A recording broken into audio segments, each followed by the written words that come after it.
I'm Anya Trzewitkowska, I'm a Sundance film programmer, and it is my pleasure to now welcome Babak Jalali, and Anita and Zaliwa.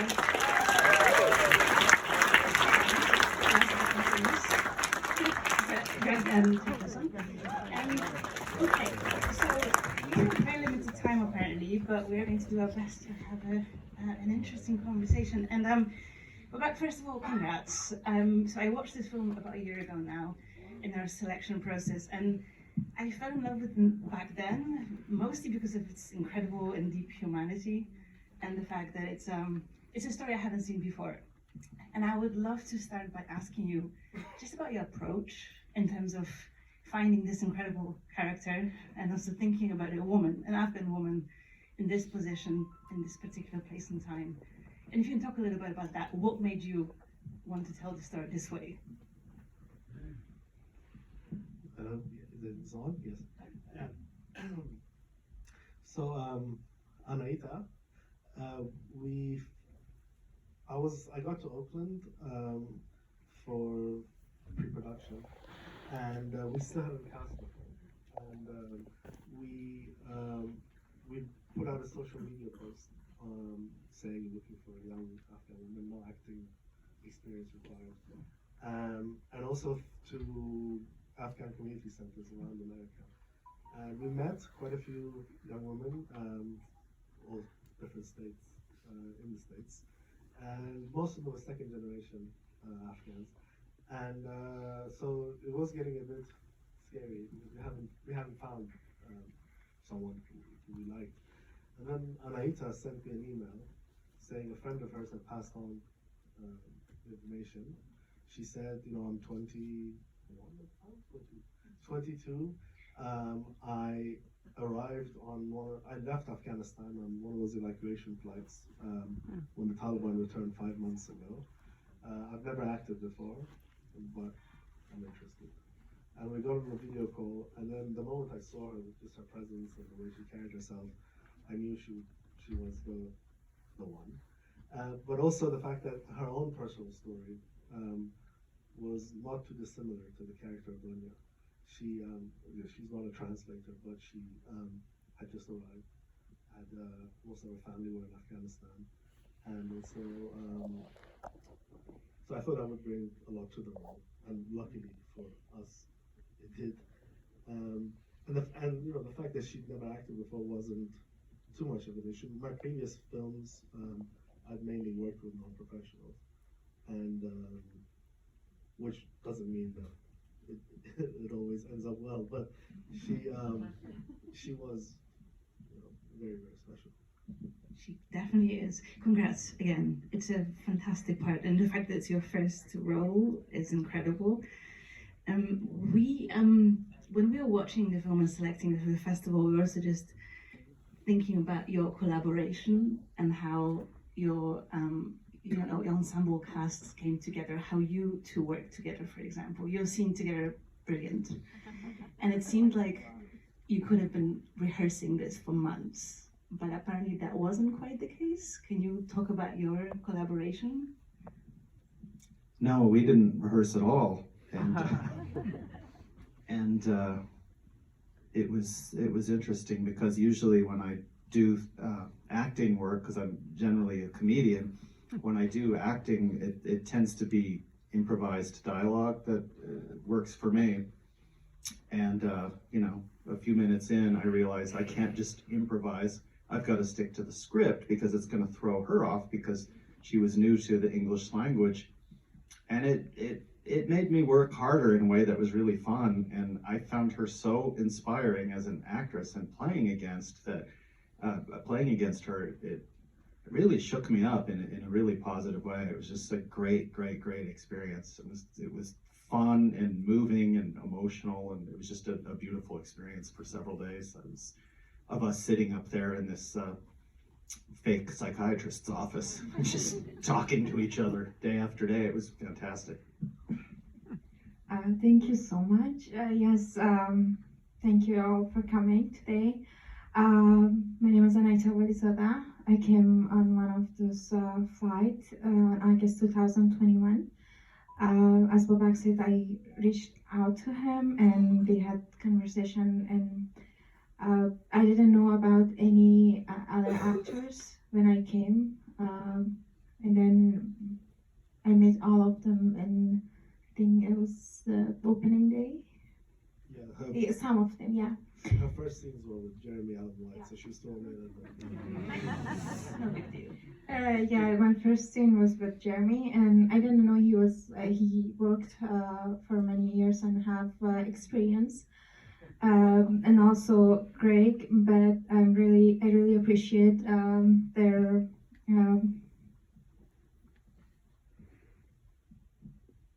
Sorry for my English.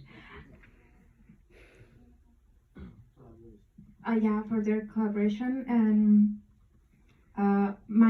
also I just want to add this. My favorite part in the scene is with all of them, and especially with Greg. I feel like I complete my therapist session with him. Useful on many levels.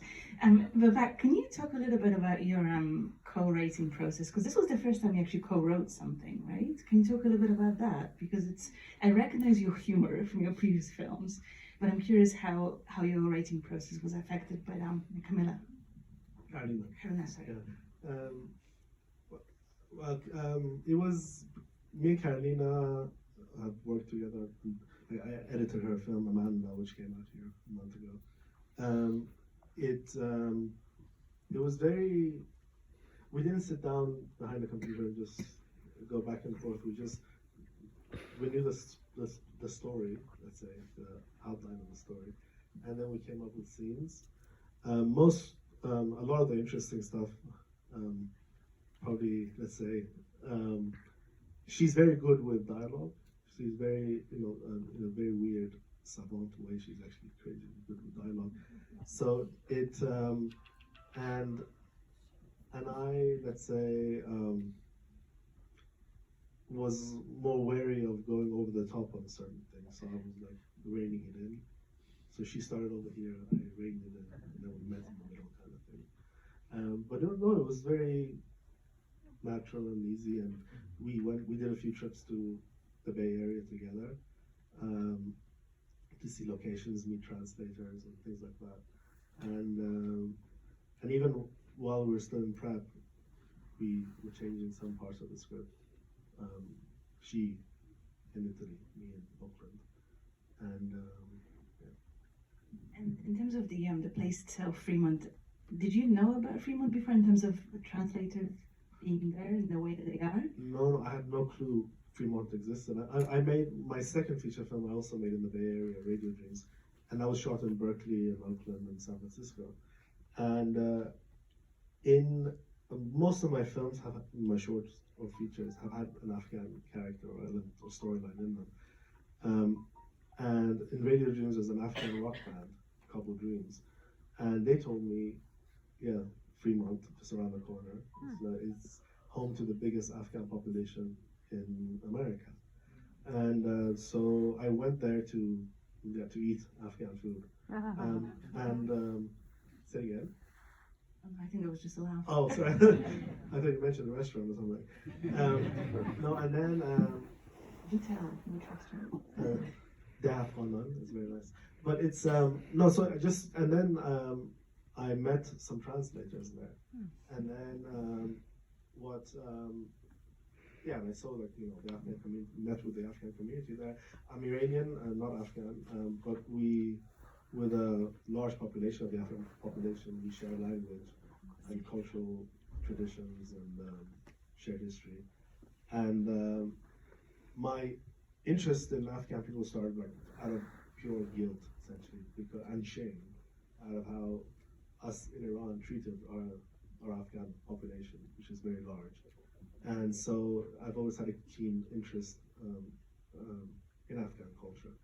And so Fremont was very amazing that it existed as a city. And then when I met with the translators and heard their stories, and pretty grim what's going on with them, because they were resettled in America but kind of abandoned.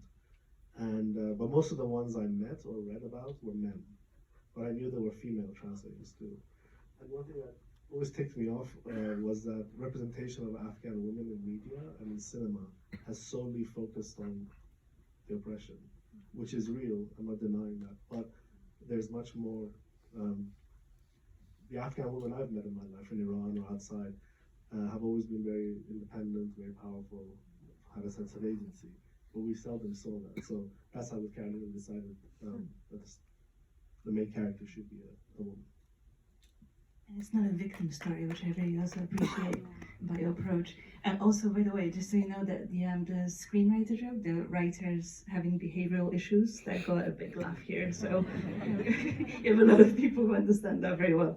Anita, I would love to ask you about your approach to acting, basically. At the festival, you said something really beautiful about focusing on being yourself in this film, not really acting as such. Can you talk a little bit about that, about your approach and preparation for the film in that sense? I was a journalist in Afghanistan, and I was okay with in front of camera and microphone. So, and about the film and approaching with the dialogue and stuff, I feel like, as you said, I also said that I have to be myself in this film because the story about is a story about an immigrant and the feeling and the story is just really strong, and also Dunya's personality is strong. It's I learned so many things from her. Like screaming at someone or yelling. Somehow was hard for me in some scene, but also Babak was there, and our producer Sudnia, she helped me also with the English. I had the help there. The screaming scene when you shout, that was so hard. That was my first time because as I taught to be quiet in Afghanistan, don't yell at someone or not have a loud voice. So I couldn't do that, and I said to Babak, I never did this before in my life, or and then he said he was surprised. If you want to talk about it. The scene where she shouts above him, first couple of takes, she was like, "Hey, Suleiman, hey." You have to shout. She goes, "But I've never shouted in my life." So that was her initiation into the world of shouting. Welcome to America. I have to ask about the aesthetics of this film, and not just about the black and whiteness of it, but I'm just curious about your choices around, how you position your camera and just the general look of the film. What made you decide to do it this way? With the black and white, you always surprises the question that's always asked in the Q&A. I honestly don't have a remotely eloquent way of saying it or an intellectual reasoning for it. It was purely just in my gut. When we wrote it, I didn't imagine it in black and white. It was always supposed to be color. But we were very close to starting pre-production. And I suddenly felt with the locations we had in mind, with the tone of the film, it would just look prettier in black and white. And it would, the tone would just come across more in black and white. And then the aspect ratio, because me and Laura Valadeo, the cinematographer, were exchanging references, and most of it tended to be focused on medium format photography.